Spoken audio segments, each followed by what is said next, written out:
तो एक दफा किसी को दोस्त कहते हैं, भाई बनाते हैं, तो हम बुरे वक्त में उनके पास और उनके साथ खड़े होते हैं। आज भी अगर सदके दिल से कोई माफी मांगता है या कोई मुश्किल वक्त पे से गुजर रहा होता है, तो हम तो फिर माफ कर देने की कायल है। इमरान खान ये इसकी उम्मीद रखे कि माफ कर दिया जाएगा उसको? इमरान को मैंने भाई नहीं कभी बनाया, ना दोस्त अच्छा, बनाया। भाइयों को। अच्छा, भाइयों की बात कर रहे हैं आप। मैंने कहा ना कि अगर कोई सच्चे दिल से माफी मांग ले तो उसको माफी, तो मैंने कहा मैं जरा लगते हाथ ये जरा क्लियर। इमरान से भी मेरा कोई ना जाती कभी भी कोई रंजिश नहीं रही, लेकिन जिस इंसान की आप इज्जत नहीं कर सकते, जो आपके मुल्क के मफाद के खिलाफ हो, इससे बड़ी करप्शन क्या होती है? इससे बड़ी करप्शन क्या होती है कि आप मुल्क के मफाद के खिलाफ उन लोगों के साथ मिल के जमहूरियत, आपने मईशत, मुल्क के मुस्तकबिल के साथ खिलवाड़ करें। यही खैबर पुख्तनख्वा में हो रहा था, उसका तजर्बा वहां पे हो रहा था। मुझे वहां पे एक छोटी सी झलकी वहां पे दिखाई दी। हमारा जी, जाति कोई मसला नहीं था, जाति इंसान बर्दाश्त कर सकता है, लेकिन ऐसे शख्स के साथ आप कैसे रह सकते हैं जिसकी आप दिल से इज्जत ना करते हो? ये तो निकाह की रूह के ही खिलाफ है। तो वो बेहतर था हमारा अलहदा हो जाना। लेकिन अगर आप अगर अगर कोई ये समझता है कि मैं चाहती हूँ कि इमरान का कोई बहुत बुरा अंजाम हो, या कि उनको मैं तो अभी भी चाहती हूँ कि राह रास्त पे आ जाए। क्यों? क्योंकि मुल्क के लिए बेहतर हो। अगर ये शख्सीदा हो जाए, मुल्क का नुकसान हो रहा है। आप देखिए अफगानिस्तान में क्या हो रहा है, आप देखिए पाकिस्तान में क्या हो रहा है। आज जो वाकया वहाँ फैक्ट्री में हुआ है, ये जो दहशतगर्दी की दोबारा लहर शुरू हो गई है, ये क्या देखे हमको खुशी हो रही है? हम तो बहुत घबराए हुए हैं। इमरान को घबराना चाहिए।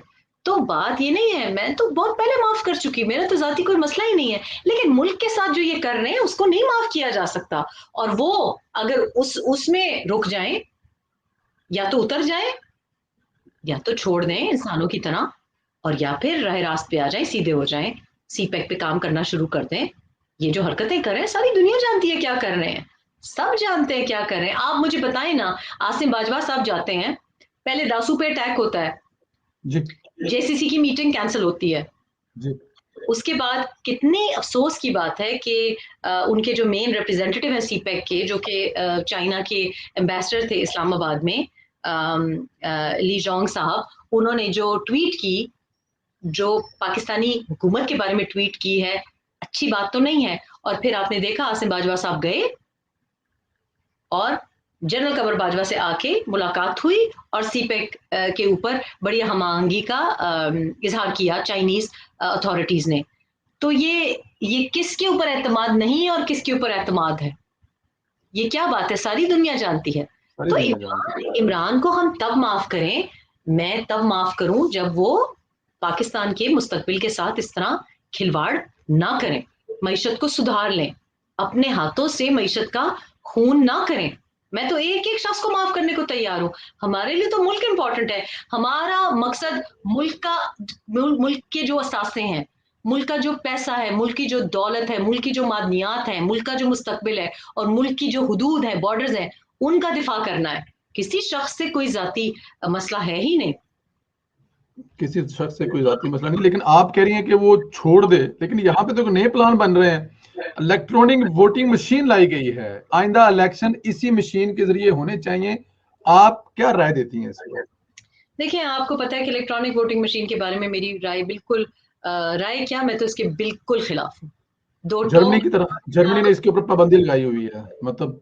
बिल्कुल, जर्मनी में क्या, हर जगह अब फेल हुआ है ये इलेक्ट्रॉनिक वोटिंग मशीन। पिछले साल से मुझे पता था और ये साजिश का हमें अंदाजा था। और आप यकीन करें कि इलेक्ट्रॉनिक वोटिंग मशीन में हमने ओवरसीज पाकिस्तानीज का जो वोट है, ये उसको इस्तेमाल करना चाह रहे हैं। 15 मिलियन ओवरसीज पाकिस्तानीज का वोट बनता है। अब वो बेचारा ओवरसीज पाकिस्तानी, आपको तो पता है जीसीसी कंट्रीज में क्या हालत है, वहां तो पॉलिटिक्स की इजाजत ही नहीं है, पोलिटिकल इजाजत नहीं। की इजाजत ही नहीं है। और ज्यादा से ज्यादा जो थोड़ा बहुत जो पोलिटिकली एक्टिव है वो यूके में है, जो हमारा ज्यादातर जो पाकिस्तानी साइड से यूके आजादी। या यूरोप में कह लेना, आप पूरे यूरोप में कह सकते हैं यूरोप किसी में हद भी तक, तो लेकिन कम है यूके। ना, यूके में कम से कम तादाद ज्यादा है, यूरोप में भी थोड़े तो, मतलब इतने ज्यादा तो है ही नहीं। जी, जहां ज्यादा लोग हैं वो तो बेचारे हालात देखिए आप, यूएई के और कतर के और सऊदी अरेबिया के जी, और जी, जी, जी, कुवैत जी। के, वो तो उनको तो आप किसी खाते ही में ना। 4-5 पीटीआईएन से ये मत समझे कि सारे के सारे, ऐसा नहीं है। लोग बेचारे वहां पे मजदूरी कर रहे हैं, उनके पास कहाँ इतनी वक्त ही नहीं होता। लेकिन मैं समझती हूँ कि इलेक्ट्रॉनिक वोटिंग मशीन्स बहुत खौफनाक इसलिए नहीं है कि वोट में रिगिंग होगी, ये तो है ही। 16 मिलियन वोट लिया था मियां नवाज शरीफ ने 2013 में, तो 15 मिलियन ये करके तो आप बेसिकली एक मतलब आसानी से ना आरटीएस डाउन करने की कोई जरूरत, ना 23 प्रिसाइडिंग ऑफिसर्स की कोई जरूरत। और जनाब इमरान साहब जिस चीज को हाथ लगा लें, वो फोटो नहीं देखी आपने जी जी जिसमें जी। करें इलेक्ट्रॉनिक वोटिंग मशीन, ये आपके लिए इनफ एविडेंस होना चाहिए कि बेटा इस चीज से तो दूर रहो, जिस चीज को इमरान साहब सराह रहे हैं। दूसरी बात ये कि ये उससे भी खतरनाक बात है, जब अमेरिका में इन चीजों के ऊपर एतराज उठाया गया था, तो ये समझें कि आगे की जो वॉर है वो टैंकों की तोपों की वॉर नहीं है, वो डेटा कलेक्शन की वॉर है। चाइना और अमेरिका के जी दरमियान या वेस्ट और चाइना के दरमियान जो मेन वॉर होगी वो 5G की क्यों है, क्यों यूके में बैन किया गया है, क्योंकि ये डेटा कलेक्शन की वॉर है, डेटा वॉर है। कि जिसके पास, आपको पता है हर चीज ऑनलाइन है, जिसके पास डेटा कलेक्शन ज्यादा होगा, इलेक्ट्रॉनिक वोटिंग मशीन जिनके हाथ में जाएगी, पता नहीं कौन से लोग होंगे जिनके पास ये जाएंगी, और वो डेटा कहाँ जाएगा, वो अगर किसी मगरबी ताकत के पास जाएगा। ये एतराज था जिसको हम रशियन इंटरवेंशन कहते हैं, डोनाल्ड ट्रंप की जो इलेक्शन कैंपेन के दौरान में थी, वो ये थी, सिर्फ वोट की बात नहीं है, रिगिंग की बात नहीं है, इट इज कि वो जो डेटा है आपका, जो गूगल एनालिटिका का स्कैंडल हुआ, ये समझने वाली बात है।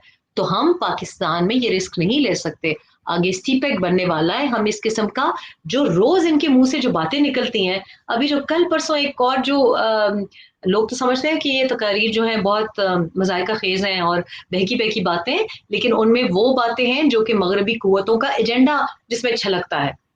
अब वो अनजाने में करते हैं क्योंकि कठपुतली हैं, या जानबूझ के करते हैं, ये तो अल्लाह बेहतर जानता है, लेकिन जो बातें वो कर रहे हैं वो खौफनाक है। वो खौफनाक है। हमारे प्रोग्राम में गुज़श्ता रोज सेक्रेटरी इलेक्शन कमीशन साबिक कंवर दिलशाद साहब तशरीफ लाए थे। वो बता रहे